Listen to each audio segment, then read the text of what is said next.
Good afternoon. Thank you for joining Asha Bromfield, Asha Raughley, and Liselle Sambury in conversation with Yolanda T. Marshall. On the right side of your screen is a chat box. Please use this to submit your questions and comments to our speakers. Today we are here to celebrate Black History Month with a discussion about the important stories told by Black Ontarian young adult authors. We invite you to join these conversations and read these books as part of an ongoing commitment to reading diversely and supporting regional authors. My name is Nancy, and I'm tremendously pleased to have Hamilton Public Library host this conversation about words in the world. I will take a moment to acknowledge that the city of Hamilton is situated upon the traditional territories of the Irie, Neutral, Huron-Wendat, Haudenosaunee, and Mississaugas. This land is covered by the Dish with One Spoon Wampum Belt Covenant, which was an agreement between the Haudenosaunee and the Anishinaabeg to share and care for the resources around the Great Lakes. We further acknowledge that this land is covered by the Between the Lakes Purchase of 1792 between the Crown and the Mississaugas of the Credit First Nation. Today, the city of Hamilton is home to many Indigenous people from across Turtle Island, and we recognize that we must do more to learn about the rich history of this land so that we can better understand our roles as residents, neighbors, partners, and caretakers. We encourage you to find Asha, Sarah, Liselle, and Yolanda's publications at local independent bookstores like Epic Books at their Locke and Sherman Avenue locations, King West Books in Westdale, The City in the City on Ottawa Street, and all retailers that support books and literacy. Asha Bromfield is an actress, singer, and writer of Afro-Jamaican descent. The author of Hurricane Summer is known for her role as Melody Jones, drummer of Josie and the Pussycats, in television show Riverdale. She also stars as Zadie Wells in Locke and Key. Asha Raughley is the author of The Bones of Ruin and the Effigies series.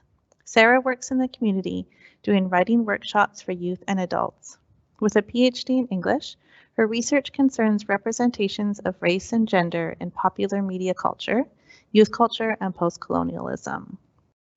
Liselle Sambury is the Trinidadian-Canadian author of Blood Like Magic. She shares helpful tips for upcoming writers and details of her publishing journey through her YouTube channel, dedicated to helping demystify the sometimes complicated business of being an author. Yolanda T. Marshall is a Guyanese-born Canadian children's book author of Camen's First Carnival, A Piece of Black Cake for Santa, Sweet Sorrel Stand, Miles Away in the Caribbean, and C is for Carnival. I'll pass things over to Yolanda, who will begin the conversation. Thank you, Yolanda.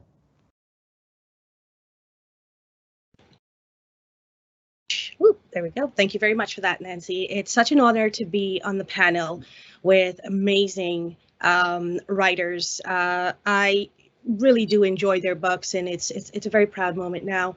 And as you've heard their bio, there's so much to these women that I hope many Black Canadians aspire to be, especially young girls. You're such a great influence, and I know to many kids, including my own. So I'd really love to say thank you for these wonderful novels. So I have questions, of course, and I'll start for each of you after reading the book. So, Liselle, your Trinidadian background, which is great, and reading your story, Blood Like Magic. It's such a beautiful novel, but it really did make me hungry, and especially as a Caribbean person, the foods and the culture and the richness of it. It is so Toronto and it's so Canada. One of the questions I have for you would be, it highlights futuristic Toronto, right? It's like a futuristic Toronto intersects with the current social issues many Blacks are facing. So you can relate to it, although it has all the high technology and such, the discrimination is still there, the way society is set up and such. You find Black witches are still, they have restrictions in a sense. But yeah, it has a very, it focuses on our social issues at the moment. What was the process like combining these aspects together? When we talk about witches and technology and also the politics and discrimination that many Black Canadians face. How was that process? So that process came together through a lot of layering. So I didn't start with all of that at once. I basically started with, okay, I'm going to have a family of witches and I'm going to set this in a near future Toronto. And from that, I kind of had to go step by step. So my first step was I need to make sure that the magic is dependent on the technology and the technology is dependent on the magic. I really wanted them to be inextricably linked, partially because I was afraid that agents or editors would tell me to just pull the sci-fi bit out and just go straight with fantasy. And I didn't want that to happen. So I knew if I made them super linked and interwoven into each other, no one could tell me that because you couldn't pull it apart. The whole story would fail. And so that was kind of my little cheat to make sure that the sci-fi element got to stay. And so I had to begin with that, and I had to think about the way that witches might rely on technology in a modern society. And then also kind of think about how can this technology come back to magic, which I won't say exactly because it's a bit of a spoiler in the book. But that was definitely a big part of my thought process, and making sure that those were coming up over and over again. You know, even Voya, the main character, who's trying to become a witch, and she has this boy who she has to both fall in love with and then kill.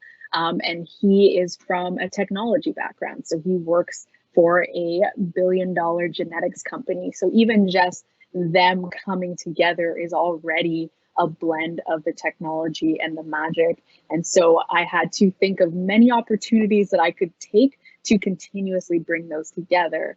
And then from that point, you know, things about social issues just kind of came up naturally. Like, to me, it seemed natural that if I was going to talk about Caravana and I was going to have this, you know, whole lead up to, you know, Carnival, it felt disingenuous to ignore the fact that there is a police presence there, that feels very oppressive and that feels very different from other festivals that happen in the city.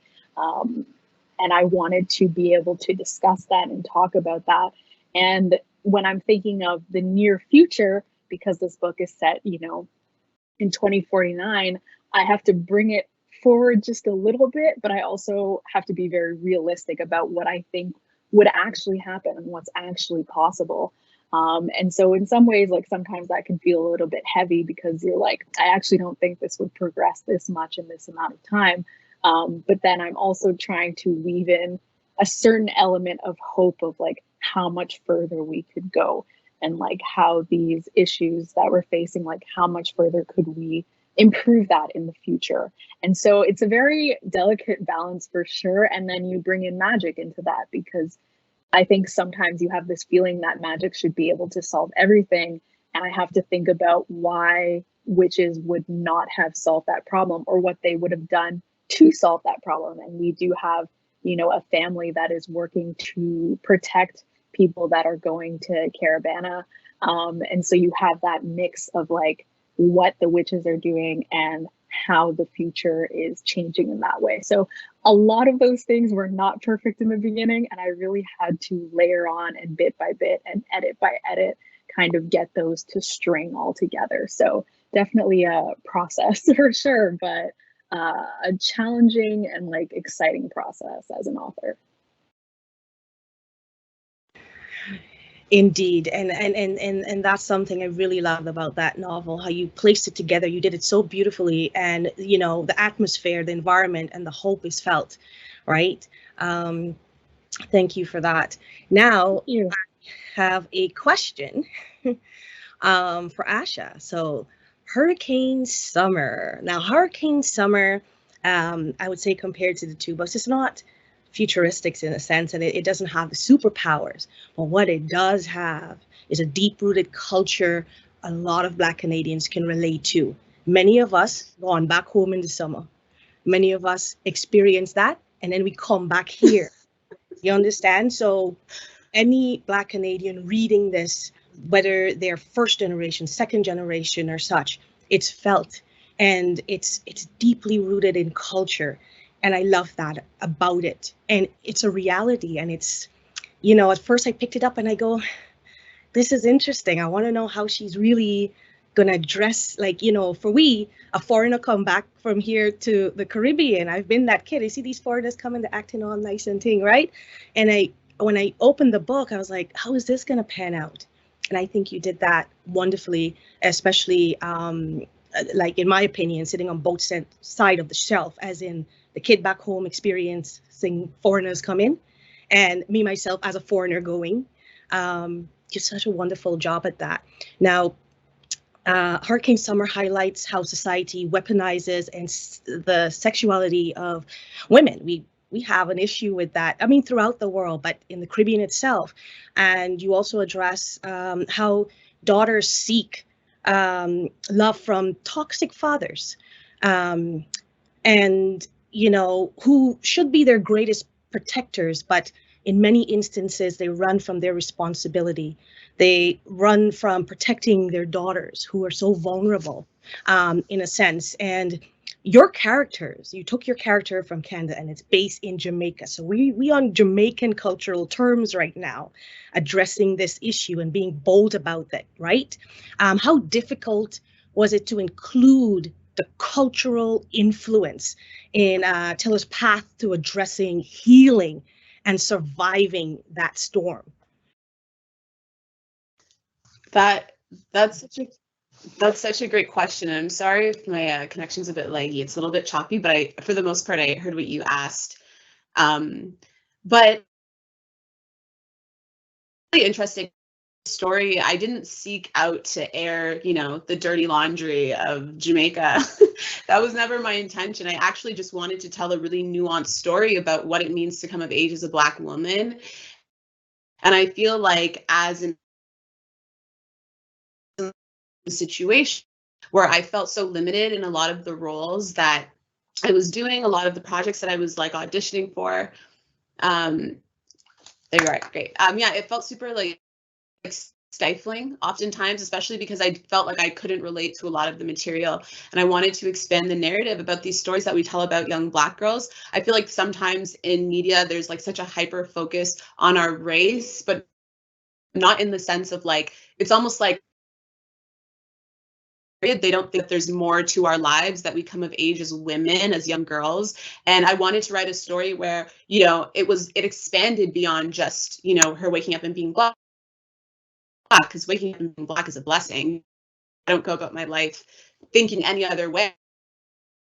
Things in my life, I have a mother, I have a father, I have sisters, I have friends, I've gotten my heart broken multiple times. And I feel like those real stories are what we don't often see highlighted about Black, and especially the Caribbean representation. So that's where it started for me. And then from there, I just was like, okay, well, what could I talk about, And that's kind of where the story came from. And then I think along the way,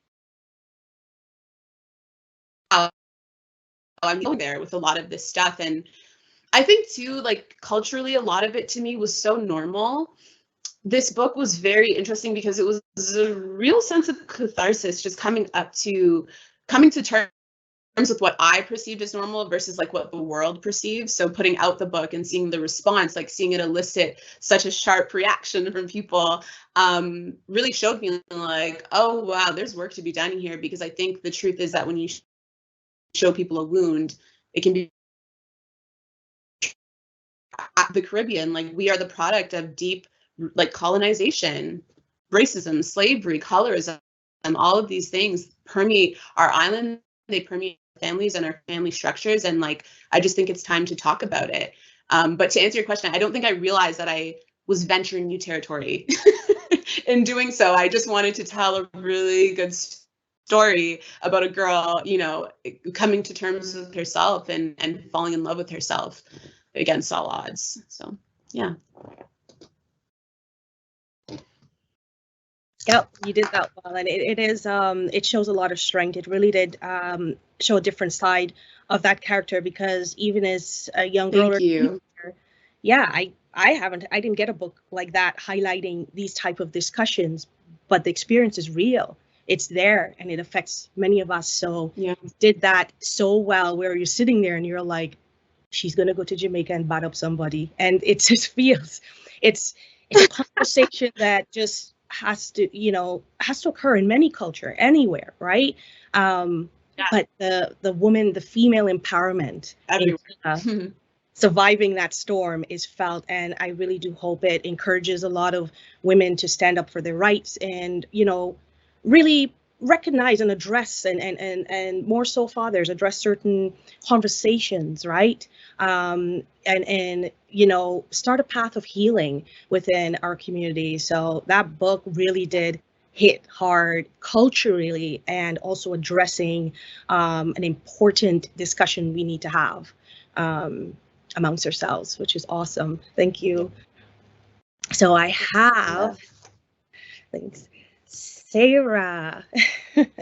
Hi, Sarah, how are you? Bones of Ruin. I honestly have to say, I love like sci-fi movies and I don't think I've picked up a book about sci-fi so long, but this one, I'm like, I could do more of this. This is awesome.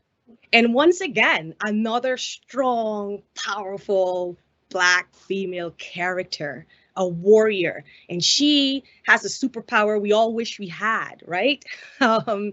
So Iris is a true Black warrior who has lived many lives, seeking who she really is. She has the power many of us sci-fi lover crave. Every time I think of sci-fi, I'm like, yeah, I want to be the superhero. I can't die. I just want to live forever. Like, you can't kill me. So very powerful gift that she has. What inspired you to base the story in the UK in London during the 19th century? Yeah, well, first of all, thank you so much for the praise of the Bones of Ruin. Available in stores everywhere. I love this cover. I like to call it 19th century supernatural Hunger Games because it has all of that X-Men type stuff, all of the, as the death tournament, as with, Squid Game.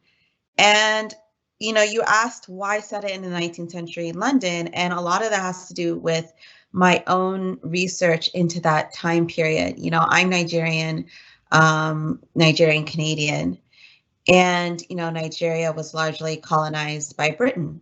And there's a lot of history in terms of colonialism that comes out of especially that time period in the 1800s, where you have just this ramping up of European imperialism. All these different European countries are trying to snatch their different parts of Africa, right? And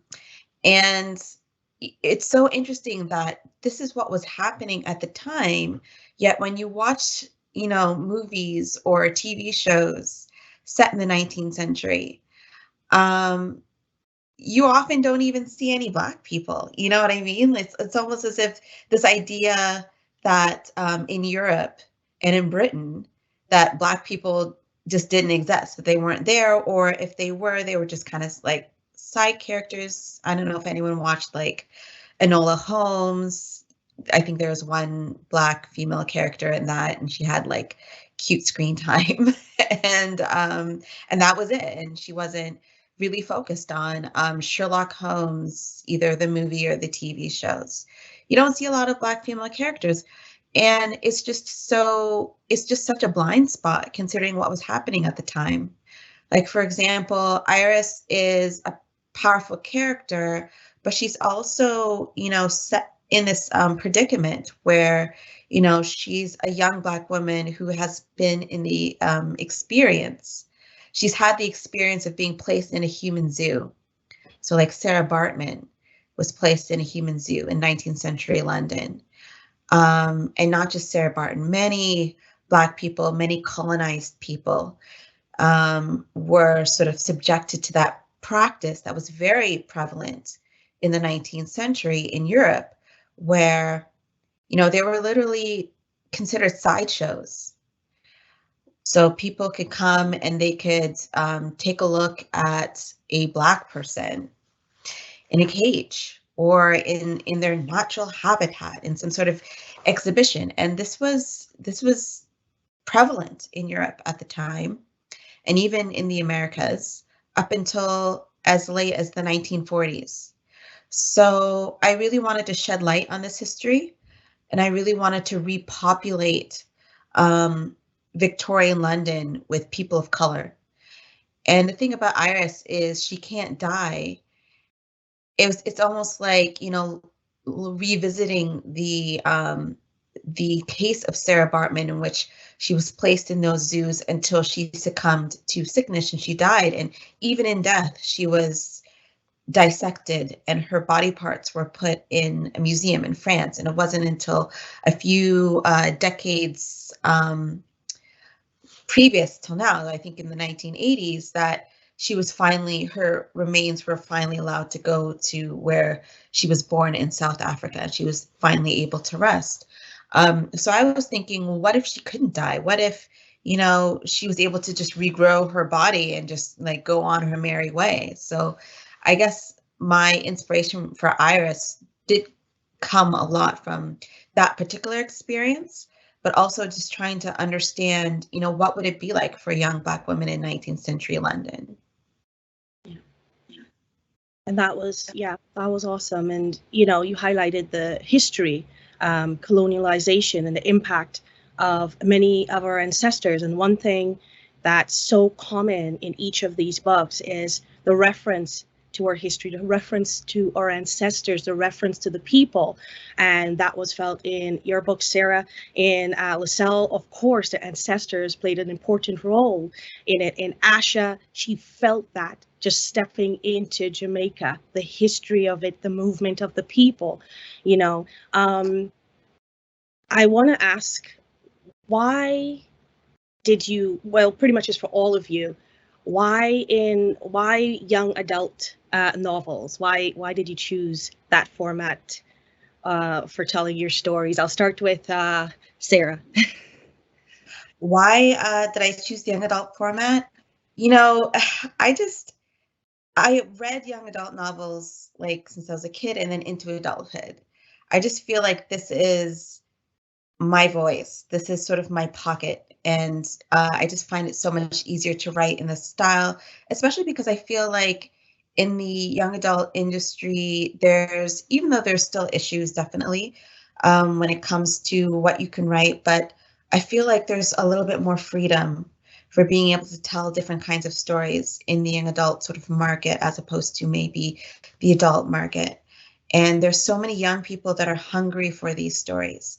For me, I grew up not only reading young adult novels, but also watching anime and reading manga and stuff that's sort of aimed at, you know, so-called a younger audience, right? Like Naruto or Sailor Moon, but has a huge fandom, right? Of people across the spectrum in terms of race and gender and age. So that's kind of my main inspiration, you know, is to have these stories that are youth oriented, that are exciting, that are epic, but that can appeal to all types of people across the board. So I love that YA kind of allows us to do that. Excellent. And Liselle? Yeah, for me, kind of similarly, like it's what I read and what I was reading when I was writing the book. You know, I was already really entrenched in the age category and all of those stories. And so it felt very natural in that way. And on the other hand, it was also very much what I wished I had had as a teenager. You know, I was growing up in that, you know, YA second boom, not the very first one. But you know, when YA was really kind of emerging as a separate thing. Previously, it kind of felt like it was like children's and adult. The middle grade YA split didn't seem to be super stark the way it is now. And I was reading all of these fantasy books and, you know, books about witches and vampires and magic. And I wasn't included in them. You know, I was relating to the characters that were there, but, you know, none of the characters were Black. And if they were best friends that were very stereotypical. They were enslaved. They had a very specific function. And it wasn't really things that stuck with me as a kid. And, you know, I still enjoyed the stories, but I wished that there was something where the Black girl could be the hero of the story, and she could do all those things, and like she could fall in love, and she could have her band of friends that like got together and fought the evil monster or what have you. And so there was always, you know, a very deep desire in me to bring out that story that I wished had been around when I was a teenager. And so I think it felt really natural to write in YA to bring to that audience, and, you know, that age category that I so enjoyed still currently, but also was so in love with when I was a kid, and really wishing for the sort of books and representation that, you know, is like coming out now. I just like saw on Instagram before we started this like post about all these covers with Black leads on them, and it was just amazing to look at that way, because that was not something that existed when I was a teenager. Yeah. And Asha? So for me, it was really similar in the sense of I really wanted to write a I think because I think that's when I needed a lot of the messages that are in Hurricane Summer. I think that especially because my book tackles just like reclaiming womanhood, what does that look like? What is that journey? That I think oftentimes women abandon themselves. You know, we think we carry so much shame because we think, you know, we make decisions wanting to please everyone else around us. And I feel like I just wanted to speak to young girls to say, hey, sexuality, it's okay to come of age, it's okay to enjoy your pleasure, it's okay to feel good in yourself, like, and also to make mistakes and to not know and to not have the perfect path to that either. And I think that if more women knew that, we wouldn't shame ourselves as much for a lot of the situations that, you know, that can happen in life. And I think that starts with young girls realizing that they have complete ownership over their body, and that starts with celebrating your body and not looking at it as something that is wrong or like, you know what I mean, something that you don't have full control over. And so I think just like that, along with the message of forgiveness for your parents, I think that I would have loved to get that lesson a little bit earlier, learning that forgiveness truly is for you, which is so cliche, but like, I mean, and it's an ongoing lesson, but just like when you really start to love yourself first and consider yourself first, even before the people who raise you or the people who are closest to you, it's like it all begins with the self. You have to learn to just consider yourself and know that you don't have to put up with the bad behavior of other people. And I think that's like Tilla going through that journey and coming to that realization, I thought was so perfect for young girls, because oftentimes I think we feel obligated to be a certain way for, you know, our parents, especially our fathers, subconsciously.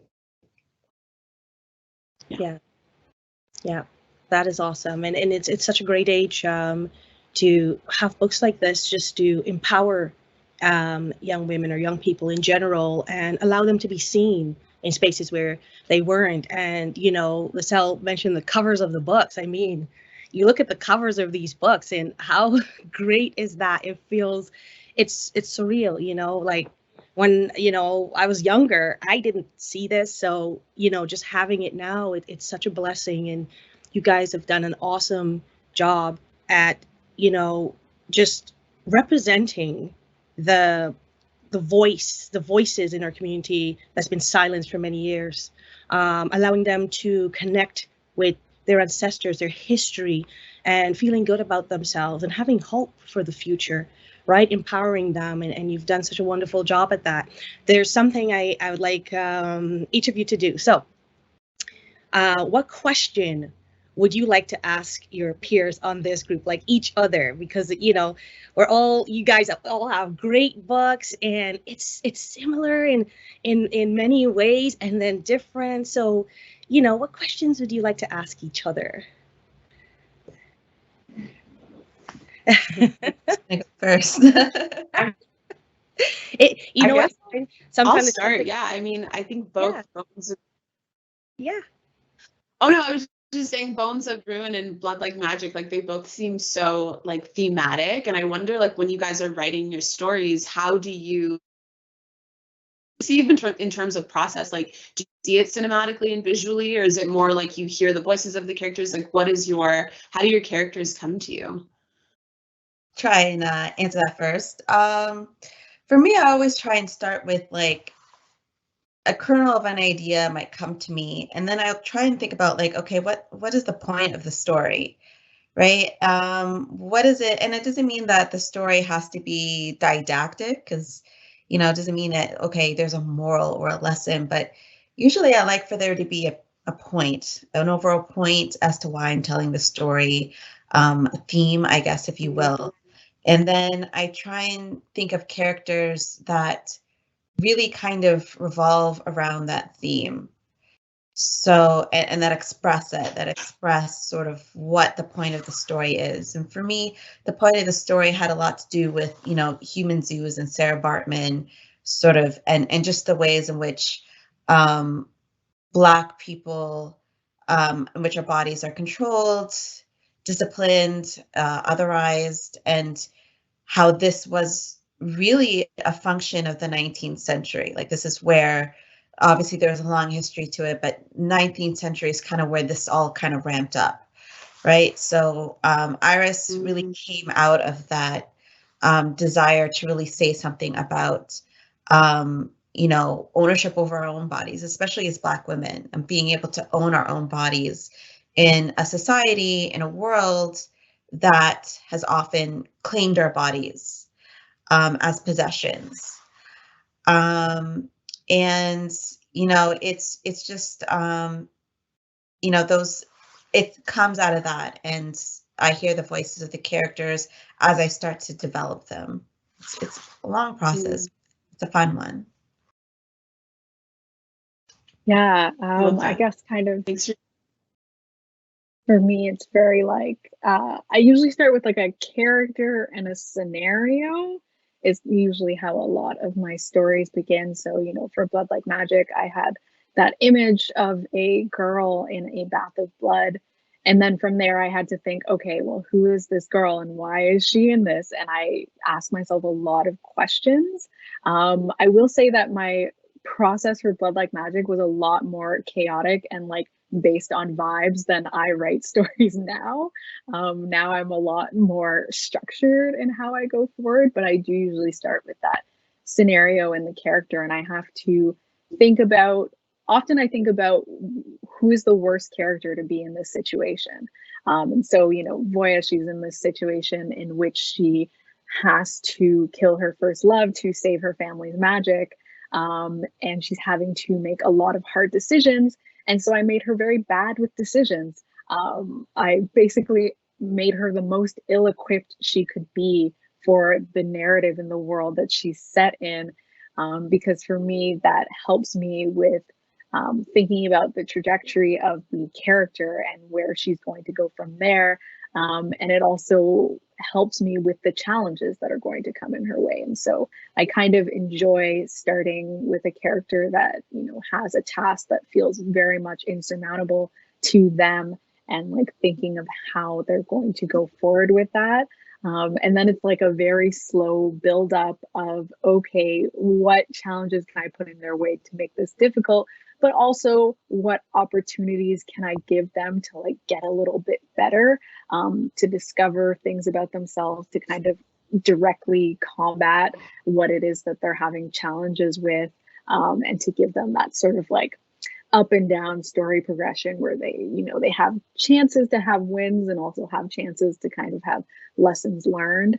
And that's kind of where I go with my process. But I do try, once I have my little scenario together, I really, really focus in on the character, because I want my character to drive the story. I want the story to fold around whatever their journey is going to be, because I find that just ends up working better for me in the story. It feels like the story is all about their journey. And so when things come up, it feels a lot more natural. It helps me avoid putting my character in situations they would never be in, just because that's the way the story needs to go, or having my character make decisions that make absolutely no sense for them because I need the story to go that way. When I lead with character, it's a lot easier to avoid all of that. Mm-hmm. That's awesome. Thanks for sharing, guys. It's so cool. Yeah, I would love to hear, like, in your author journey, what has been the most challenging for you, and also what's been the most joyous or rewarding for you? Well, I'll start, and I'll make it quick as well. The most joyous is just getting hearing from fans. I think hearing from people who love your work it just makes you feel like, okay, it's all worth it. Because not everyone's gonna like your work. That's just the nature of making art. But when I get emails from people that are like, oh, I love this character and this meant a lot to me, that's just wonderful. The most challenging, I think, is just trying to be seen. I guess, like trying to get your work out there, trying to get more people to read the book. It's really hard, even when even when you have publisher support. Sometimes you just don't know what makes the difference between the books that are widely read and that get on these bestseller lists and the books that kind of fall by the wayside. And that's why I'm always trying to support other authors. But I think I found a way to just enjoy writing and hope that eventually more people will discover my work and get excited over it. But the writing and being able to say something through your writing is an award in of itself. Yeah, absolutely. Yeah, I would say similar. I would actually say probably the exact same. I think the most joyous for me is being used. I'm really like into ancestral. And for me, I would just love tapping in. I feel like it's really strengthened my spiritual practice, trusting the voices that come or like the direction of story. Because sometimes I feel like the stories I tell aren't even really the stories that I would think to tell oftentimes. So I think I don't know, I believe it's God. So that's been really cool for me. And in terms of the most challenging, I think just this industry is challenging in general. I think you have to have tough skin, people reviewing your books and saying things, obviously learning not to read the reviews, which is a fine line because it's like you want to connect with people who are actually like loving the book. So that's been an interesting line to navigate, to kind of like silence the noise, but still, appreciate when people really feel the medicine that's in all of our books and you can tell that it really touched them. To me, that's just like, it's just the best feeling. So thank you. And yes, I guess it's my turn to ask a question. I'm really interested because we have an actress in our midst, but we also have, everybody. I think we're writing IP, and there's so much young adult work out there on television, right? And in movies. And I grew up mostly only having stories that star white people, as a youth. And I'm wondering, I guess my question for you guys is, first of all, do you see that there's a change happening in the sort of movie, TV industry where people are starting to notice stories like ours, stories about Black women, and starting to see these stories as worthy of adaptation, worthy of being made into TV shows, being made into movies, Netflix, Hulu series, what have you. And why do you think there may be, I guess, why do you think it hasn't happened or it's not happening as much as it could be? I don't know if that question makes a lot of sense, but whatever you want to make of it is what you can make of it.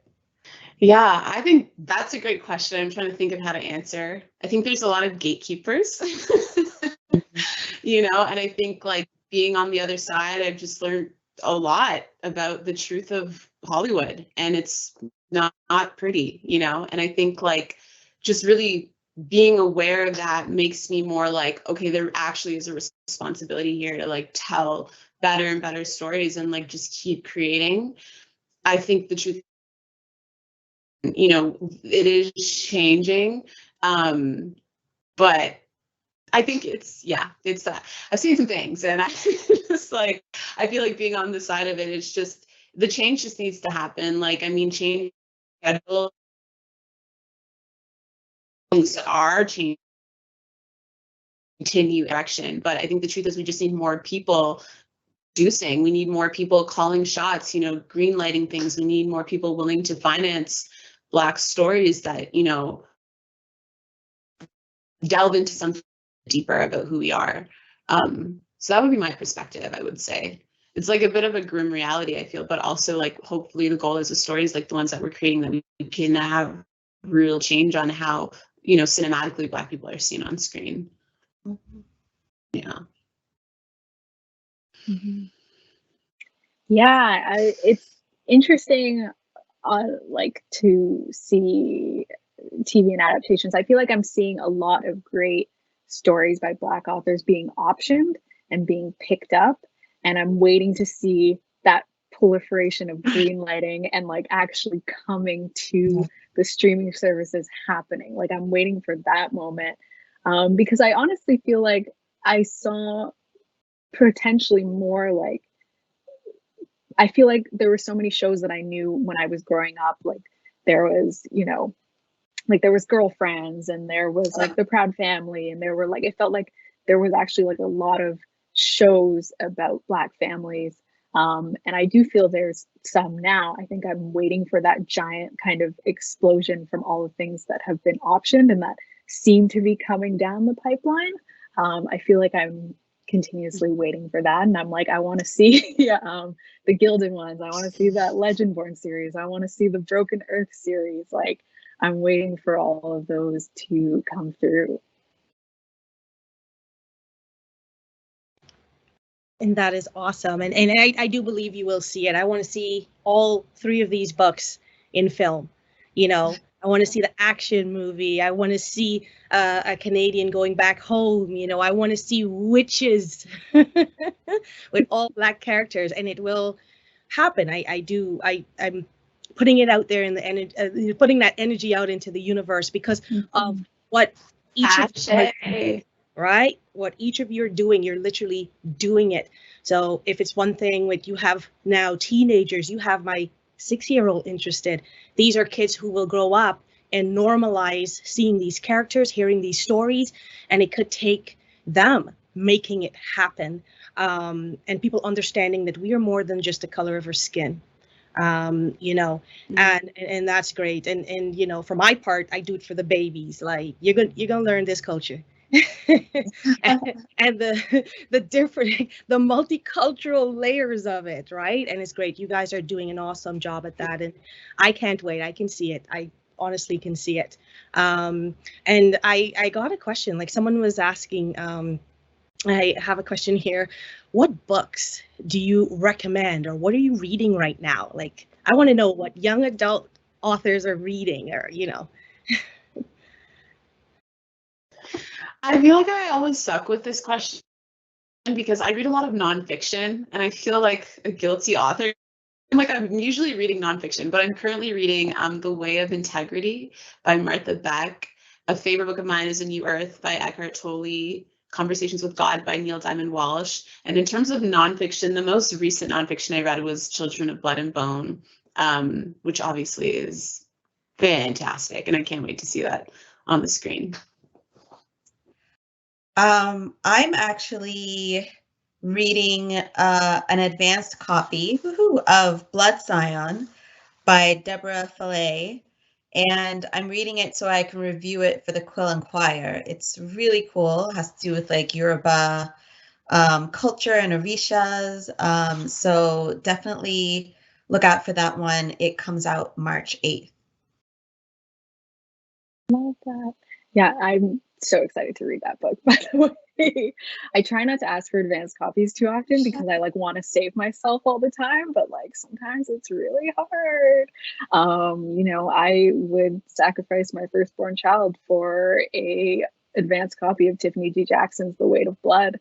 I'm really excited about that one. It's a Carrie retelling. Right now, I'm reading an advanced copy of A Cruel and Fated Light by Ashley Shuttleworth. They're another Canadian author writing a book set in Toronto about fairies. I'm very excited about that one. And of course, I always recommend Legend Born by Tracy Dion. Like, I really felt like I regressed into Team Liselle in shipping wars. I was so excited to, ship the different characters. And I always recommend the Ray Bear duology by Jordan Afueco. It's like got found family.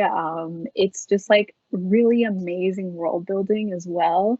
And just like, I'm always so impressed by authors that write, high fantasy and create these completely brand new worlds. And that series is just absolutely wonderful. And I'll throw in one more. I'm going to also throw in The Gilded Ones by Namina Forna. That's fantastic. It's got female warriors. There's lots of feminism themes. And the next book is coming out this year as well. So all very exciting, all highly recommended. Awesome. I'm going to make sure and add those books to my list as well. And Nadine has a question. So she, first of all, thanks for writing these beautiful books about young Black women. Do you think young Black men have similar representations in contemporary literature? So of course, all of your books have, the books we're discussing today do have prominent Black female characters. So do you see the same thing, desire to have this for Black men as well? And then, I definitely think it's lacking. I think it's lacking severely, but the goal is for that to change, because I think young Black men deserve books that they're interested in. They deserve to see themselves in books. They deserve a nuance of books. They deserve emotionality, sensitivity, all the things. And so, I always encourage, whenever I have male friends who talk about writing, I'm always like, you should just write that book. Because I think there's a lot of men who want to write books too, but just, I don't know why they don't.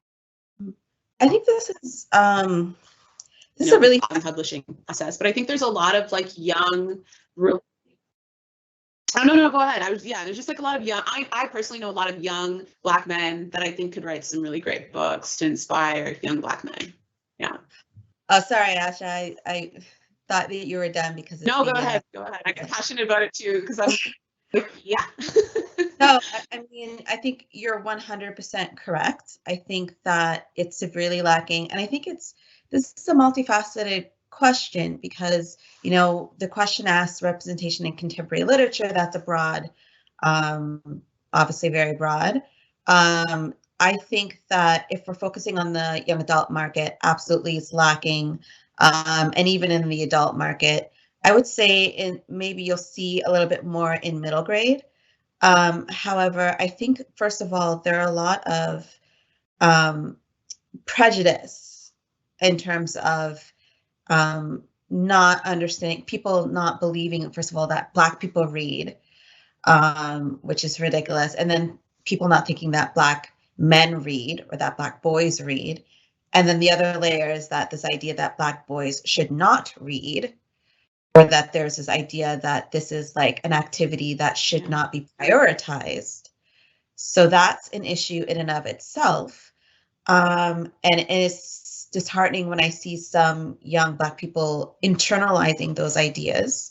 So we need to start encouraging and showing that, first of all, young Black people are reading all the time. This is normal. This is wonderful. This is beautiful. And we need more books catered to all Black people, especially those who are sort of lacking a representation.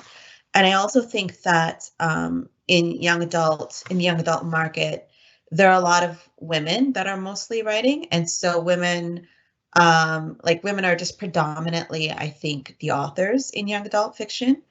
And women are often writing about girls, and there's nothing wrong with that. But I think that there needs to be just more, again, I think what Asha said, it oftentimes comes down to the gatekeepers in allowing young, either Black women who are writing about Black men or Black men writing about Black boys into the scene, let them through the door. But I also think that there's a cultural barrier that needs to be broken down in letting young Black people know that, and young Black men know that there's nothing wrong with writing YA. There's nothing wrong with writing middle grade. There's nothing wrong with writing in general. And that's a big thing, I think, especially writing with children, because it's often seen as a lesser form of writing, particularly because it's so dominated by women. And so a lot of Black men who are writing might not feel like this is the market for them. So like it's such a complex issue, but I think it's about encouraging young Black men to write, read, and to encourage those, and to increase awareness that there are a lot of Black men who are writing, who are reading, and they just need to be let through the door. You know what I mean? Yeah, you both said everything so perfectly. But yeah, I do agree. Like, I do see more representation in middle grade, but definitely not as much in young adult and adult. And I know as a community, there's been a lot of conversations, even just about Black boys on covers and Black boys on fantasy covers as well, and sci-fi covers, versus feeling dominated by contemporary.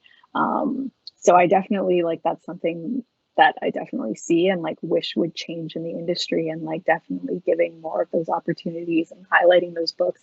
And when those books are sold, pushing those books, because the selling, the buying of the book is really half of the thing. If the publisher buys the book and nothing happens, that's really devastating to the author as well.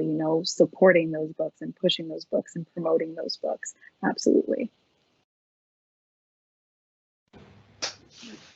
Yeah, and I agree with you guys, especially working in publishing. I've worked in publishing academic for like 10 years, and I can honestly, make a whole book on what's wrong with it. But yeah, as Liselle mentioned, is selling it. There are times you have Black authors are producing books, but they're not getting the marketing behind it.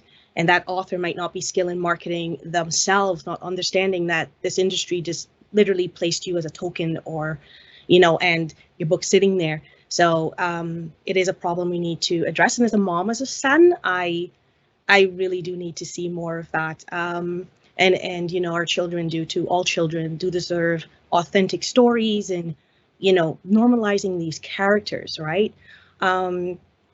So yes, Nadine said thank you for that. So what else would you guys like to talk about? Is there something you'd like to highlight? Like, what my question would be is, what are you working on right now for future books? I know I see some new books coming out. Liselle, you have? Yes. So Blood Like Fate, which I have over here, this is the sequel to Blood Like Magic that's coming out August 9th of this year, along with the Blood Like Magic paperback. And so we're following Voya as she deals with the consequences of things that happened in the first book. And she's now expanding. So before, she was really focused on her family, and one or two of the other Black witch families came into the picture, but there are 5 major ones. And in this sequel, all of them are coming together, and she's now having to contend with matriarchs of other powerful witch families, kind of putting pressure on her to deal with some of the new conflicts that have cropped up there. And I'm also working on my 2023 novel, which is a YA standalone about a girl and her mother who inherit a mansion in Northern Ontario that turns out to be not as idyllic as it might seem originally. And I think, people who love the complicated family dynamics of Blood Like Magic can also very much look forward to that being a highlight in 2023. Awesome. I look forward to that. I actually saw the cover and I'm like, yep, part 2. And what about you, Sarah? What do you have? I know you have a lot of books, and oh my, what do you have coming out? What are you working on right now? Well, I'm currently working on edits for book 2 of The Bones of Ruin. I just saw the cover, and the cover and the name hasn't been released yet, so that's kind of under, kind of under lock and key. No, pun intended, Asha. But I'm really excited about that one. It just talks about and deals with the aftermath, of course, of Iris, who doesn't really know why she's immortal, and then she kind of finds out why at the end of the book, of the Bones of Ruin, and it's awful. So it's just about dealing with the aftermath of that, and that will be coming out next year.